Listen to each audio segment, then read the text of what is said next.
So I'm talking about the role of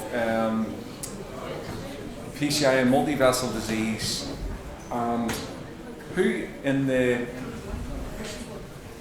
audience is familiar with the Syntax trial? Did any of the room involved with enrolling patients in the Syntax trial? No. But you did? Where were you? Which institution were you in? North Shore where, sorry?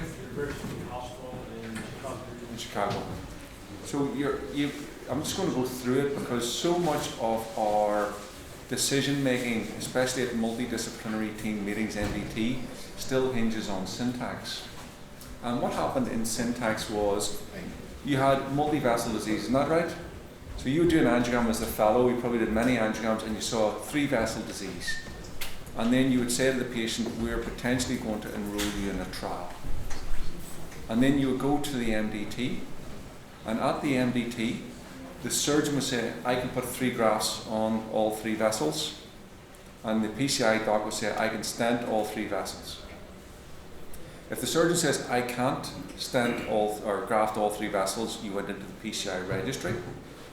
And if the PCI doc says, I can't stent all 3, you went into the surgical registry. Isn't that how it worked?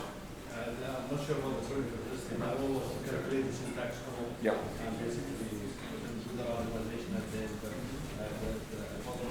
So this is how it worked. And let's say, for example, you had 100 people who came into your lab with multi-vessel disease.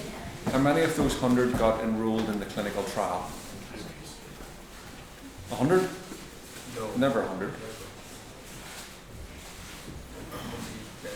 5 and 100. 5 and 100 got enrolled. But still, it's very, very important data. But my point is, the surgeon had to say, I can do it all, and the PCI doc had to say, I can do it all, and then you got enrolled, right? And this is really the main thing that came out of the trial was this Syntax score that you spent hours and hours and hours doing, just making up numbers. And this is based on a sort of an anatomical jeopardy.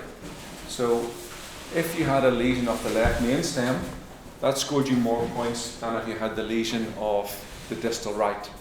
The idea being, it didn't affect the surgeons, because they're going to put their grafts down here. But let's say, for example, James is doing this left main intervention and he makes a bollocks of it. Sorry, I'm not allowed to say that. If he doesn't do a good job, the patient is potentially going to get very sick.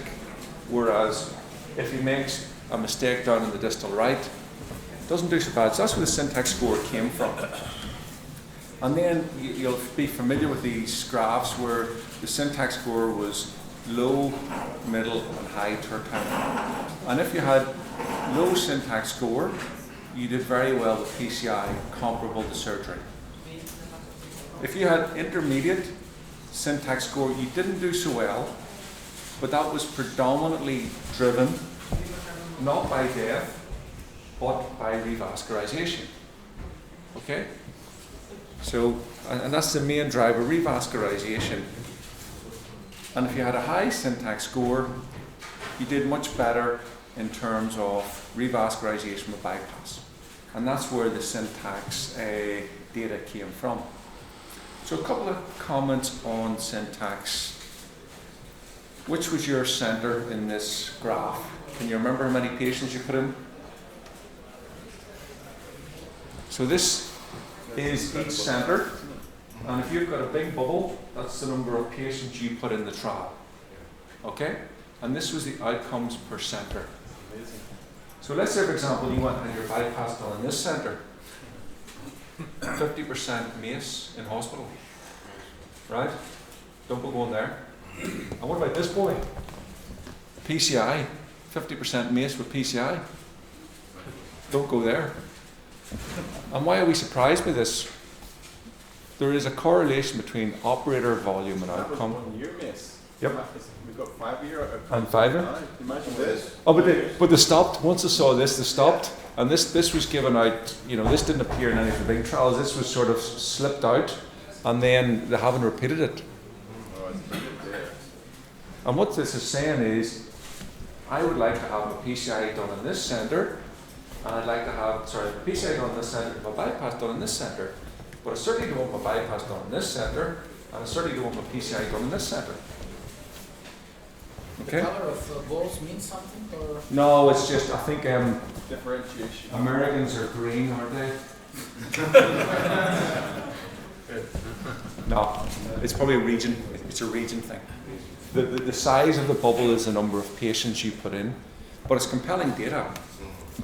And I'll come back to that. We shouldn't be surprised by this. You know, we shouldn't be surprised that some people are better than others. And what we need to do is stop going around saying, you're brilliant, you're not brilliant. We've got to make everybody better. And we do that by training and education. That's what this forum is about. Everybody in this room is getting better. Okay? The other thing to mention was that this was Texas Express stent. The number that were IVUS guided were very, very, very few. I saw a case of 13 stents put in a left main trifurcation, non-IVUS guided. Like, what? You know, how do you expect you're going to be better than a surgeon with 13 stents in a coronary artery and you don't image one of them? You wouldn't just tell them to be quiet up at the back. So why are you surprised at that? You know, and we thought we're brilliant, drug-eluting stents, we just put them in, don't worry about it, they're not going to reach the nose, and we'll beat the surgeons. And it was a first-generation drug-eluting stent, non-image guided, and I tell you, we're very lucky to get the result we got. We are very lucky to get the result we got. Now, complete versus incomplete revascularization. So this was the trial. And what this shows was that, remember the surgeon says he was going to do all these bypass grafts, and you said to your boss, I want you to put in all these stents. If you had an incomplete revascularization, either PCI or surgical, you did worse. So it didn't matter whether that incomplete revascularization was done percutaneously or done surgically. Okay, so remember, had to come to the MDT, it had to be viable, it had to be doable, and then if you didn't do it, the patients that had an incomplete revascularization did very badly compared to those that had a complete revascularization. And it didn't matter whether that was stenting or surgery. And so the point is, incomplete revascularization is not good for you. Now you're actually more likely to get a complete revascularization if you go for a bypass. Why is that? CTO. The CTO. Distal target. Yep. Give me another reason. How do you do a bypass? Stop the heart. How do you restart the heart? You restart it. If you leave an area of ischemia and try and restart a heart, it's less likely to start. So surgeons will graft blocked arteries to restart the heart. They don't really care. I'm sure they do care about long-term patency, but actually the main reason you will get a complete revascularization at the time of your bypass is to get your heart started again, because they don't want to have to put you back on pump. So if you go to theatre and watch surgeons, they will graft CTOs and they will say, it probably doesn't need this, but I'm not going to leave it. And you'll probably hear that in your MDT discussions. Now that actually translates to a good thing for patients up until now, okay? So I think the data for complete revascularization is compelling, and the biggest predictor of incomplete revascularization is a chronic total occlusion. And this has been shown in many different series. Okay. This is leading on to the residual syntax score. So some of your patients you were categorizing into low, middle and high syntax score. So this was the syntax score at the start of the intervention, right? The colours are the syntax score at the end of the case, the residual syntax score. So you're familiar with that concept. So if you revascularize all the territories, you will get a syntax score of 0. If you've got a high residual syntax score, so let's say for example your residual syntax score is greater than 8, so you finish the case you've left the lab and you said, we've done all we're going to do, but the patient is left with a residual syntax score of greater than 8, they do very badly. Okay? So I believe that residual syntax score is more important than baseline score. And I'm just going to go back one slide. It doesn't matter which category you start in. It matters which category you finish in. Now, if you start with a low syntax score, so your score is 18, you shouldn't end up with a score of 8. That's a very bad job. So you're much more likely to get a complete revascularization if you start with a low syntax score. And let's say, for example, you start with a high syntax score. High syntax score, but you get that score down to 0. You do very, very well. It's just you're much more likely to get an incomplete revascularization if you've got a high baseline syntax score. And why is that? Because you've got a lot of stuff to do. And people will say, we're going to do this, we're going to do that, and we're going to leave stuff. But the point is, it doesn't matter which category you started in, it matters which category you fit or you finished in. And I think we should have MDT discussions not based on baseline syntax score, but residual syntax score. And if you as an interventionist can give the patient a residual syntax score of 0 or 4, then offer them PCI. If you're going to leave them with a residual syntax score greater than 8, send them for surgery. Does that make sense? Yes. How can you predict your ability to give them a syntax code memory if the procedure actually not ability? Well, if you're honest with yourself, you look at anatomy and you can tell whether you're going to do a good job or not. So you have to be honest with yourself, and you have to be honest within your centre. If James or I are looking at an angiogram, there's nothing we can't do. You know, so there's nothing that cannot be done. You look at the stuff that's been done yesterday and today, it's all doable. Now the question is it doable in your centre, in your hands? That's a different question. Excuse me, is this estimated unit rate in high residual syntax score is 35%? This is in comparison to the low residual syntax score? Yep. It looks high, but if we compare this to the original syntax score unit rate, So it will be no. So the point is, these are the people. This is where they started, and the colour is where they ended up. So, if you had a syntax score of 22 to begin with and ended up with a syntax score of 8, you did very badly. And it didn't matter which group you started in. Okay? So whenever we go back to that high syntax score, see when we go back to this one, this group does badly because it's got more high residual syntax score. Does diabetes make a difference? Because in the syntax, especially in the intermediate group, actually the difference was in the diabetic patients rather than... I think the diabetics are a different group, and we have to figure out the diabetic group. You know, we have to figure out the diabetic group. I don't think you can just put stents in diabetics and say you're done. You know, so it's a different group. But I'm just talking about this is across the board. But the reason I think we got a bad result in the high syntax score group was incomplete revascularization. And do you do a flip-flop syntax?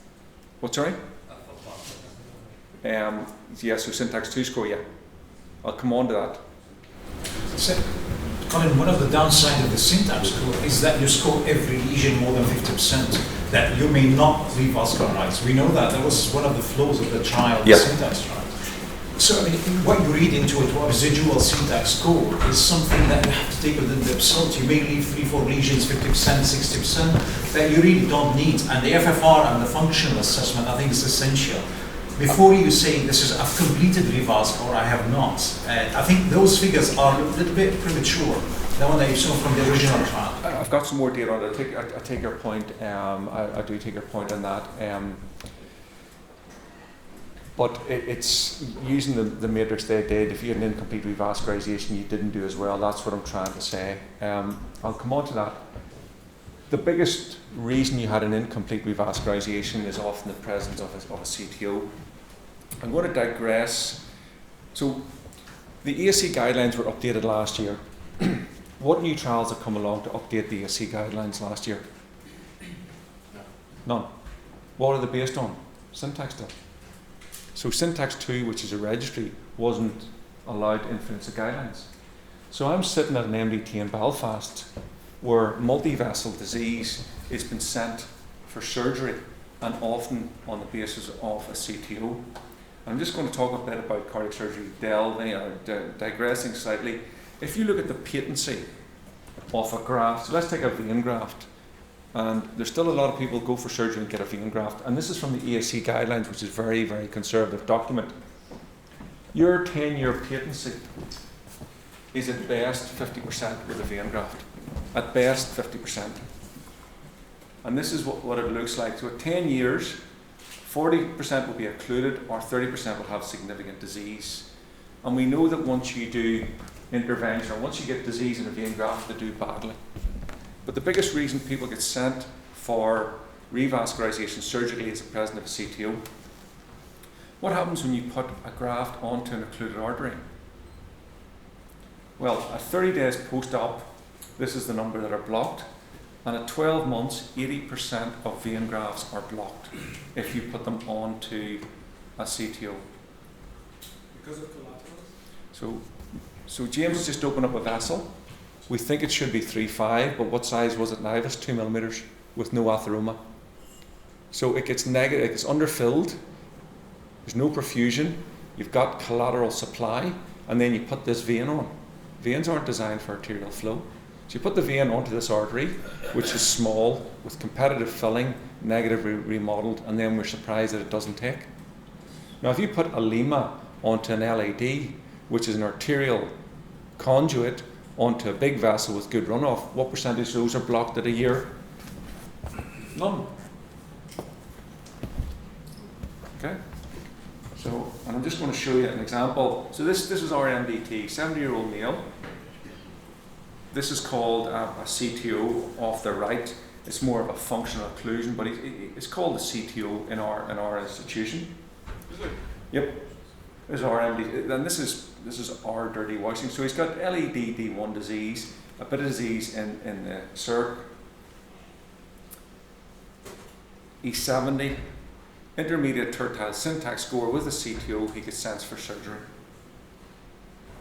LV function is normal. So we do the syntax 2 score now. So you talk about functional syntax. So we don't. We encourage people to do FFR assessment before bringing them to the MDT, but at the very least we do the syntax 2 score. So he gets sick, 7 days post-op. In fact, his LAD had gone down, that's the reason he got sick. But so where is the PDA gone? It's now completely blocked, even in 7 days. Look at this. Well, there you go. That's him sorted. This is day 7? Day 7.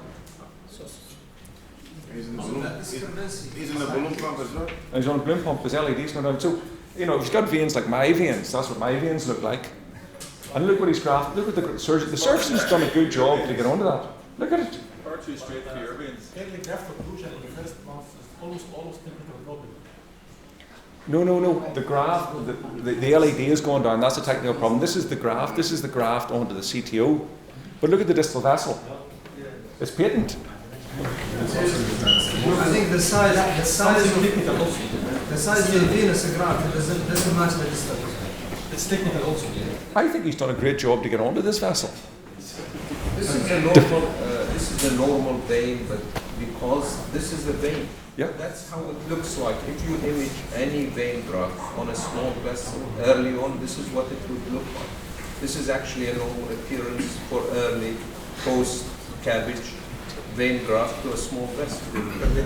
But is that going to do well in the long term? We don't know, but that's most likely it's not going to do well. And you can't comment about the anastomosis because of the early edema that takes place. So he came back. He's maybe not projecting very well, but it is filling his PDA. Yeah. He came back for. We then opened up his LED and did his left knee and brought him back for a check angiogram. This is gone. This is gone. And the point is, I think the surgeon's done a great job to get onto that vessel. You know, I think he's done a great job to get onto that vessel, but it's not going to do well in the long term. And it's a simple CTO PCI. Colin, just to emphasize on that point, we've done a flow study in the vein grafts. The flow dynamics in a vein graft is totally different from the arterial, we know that. And because of that, because of the difference between what you are grafting to, the arterial flow, to the venous flow, there is a high rate of failure, acute and chronic as well. We know that 50%, perhaps more, when you do it to the small distal vessel. So it's almost shouting for failure for those grafts. It's not designed to work. No, it's not designed to. And then there's another issue, is that once it starts to go, so this is what happens when you put a graft onto a non-occluded vessel. So this is a young person. I'm just going to play this through. So this is the angiogram before going for a bypass. And what you'll see is that there's significant disease in the LAD and the circumflex, but it's non-occlusive. This is 6 months after a bypass. Okay? And this is well established and well known from pathology that once you put a graft onto a vessel, the vessel behaves differently. So non-occlusive disease is very likely to become occlusive disease in a very short period. And this has gone from non-obstructive disease to completely obstructive because you've put a graft distal to the lesion. It's well recognized that, okay? So by putting a graft here and a graft here, that affects the flow in that disease segment. It is more likely to become occlusive. And we've seen that in the pathology. We talked about this yesterday, that if you look at the pathology of a post-bypass patient, and Sam, we're about to do one of these, aren't we? They're more likely to be small, negatively remodeled, calcified. So it turns a straightforward lesion into a very complex lesion. You've got arterial pressure at both the distal and the proximal cap. So it becomes a much harder job to open it. This patient had degeneration of the vein graft and has got about 20 centimetres of stent in the vein graft and comes back with focal, very, very focal restenosis. Any reason why? Why is it such focal restenosis? Is there a gap? No, there wasn't a time. There wasn't a gap at the time the stents were put in. There wasn't a gap. It's a fracture. It's a fracture. Why is there a fracture? It looks like it's separated. Yep. Good. Well spotted. Watch what happens when he takes a deep breath in. So every time he takes a deep breath in, which most people do that most days. Still gives you tremendous pressure. With pleasure, isn't it? So look, a very focal restenosis, but look what's happened in the graft. Can you not just tell him to stop breathing? I know. And of course the graft, we don't know where the surgeon starts with the graft proximally. We know where it is distally. We don't know what course. So this is probably stuck to the sternum. And every time he takes a big deep breath in, it's going. And we've got quite a few of these. Here's an example of a 4/0/30th stent. It looks like a sweetie wrapper. And that is because of the torsion in the graft, and every time we move, and stents are designed to fail in this environment. They're not designed to be, so Syntax 2 came along, and we're back at the MDT, and we say, right, 3-vessel disease, we're going to do surgery or we're going to do PCI, but we put them all into the PCI registry. We then went to the lab, and instead of going, that's a 90% lesion, I'm going to fix it, we did FFR. And a third of the time, 30% of the time, it was not functionally significant. So these people went from 3-vessel disease to 2-vessel disease or single-vessel disease a third of the time. Right? So what that tells us is, in multi-vessel disease, we are very poor at deciding what should be treated and what shouldn't be treated. Second thing was 90% of the CTOs were opened. So we can now open over 90% of CTOs, and we know that at 12 months, 90% of those vessels will be open. Then when we put the stents in and we did imaging, a third of the time the imaging made us either put in another stent or post-dilate the stent that was in. So by doing pressure wire driven revascularization, treating it all, and then optimizing it with imaging, we get results better than historical surgical data. Now unfortunately this is a registry, so it doesn't affect the guidelines. Making the point, John, that the guidelines last year, there's no new data to drive that, decision making. Syntax 2 doesn't actually feature in the guidelines, and we're still relying on Syntax 1 to affect our guidelines. So let's say, for example, you've got a blocked artery and you go for surgical revascularization. Well, only 70% of them actually get a bypass, and 80% of those block at 12 months. So the number of people that have an open graft to the CTO at 12 months is about 20%. And that's the main reason we send people for surgical revascularization. We know from the CTO data that 90% will get open and 90% stay open. So if you want to have blood supply to that artery at 12 months with multivascular disease, yep. Can you go back to the previous slide, please? Is this differs to which vessel you're talking about? I mean, RCA, LAD, CTOI? It's just all, but it's predominantly non-LAD. LAD. It's probably non-LAD. Non-LAD. But the incomplete revascularization led to worse outcomes. The point is that if you've got a blocked artery, the chance of you having a vein graft on it and patent at 12 months is very low. Whereas we know with CTO PCI that we can open 90% and keep them open. So I think surgical revascularization is a good option for some people, and I think there's a sweet spot. I think if you're 50, you're too young. I think if you're 80, you're too old. So I think if you're 70 with multivascular disease, high syntax score, going for an operation is fine. I think the rest should come to us. And I think that, especially in the presence of a CTO, you should not be sent for surgical revascularization. Thanks for your time. Unbiased comments.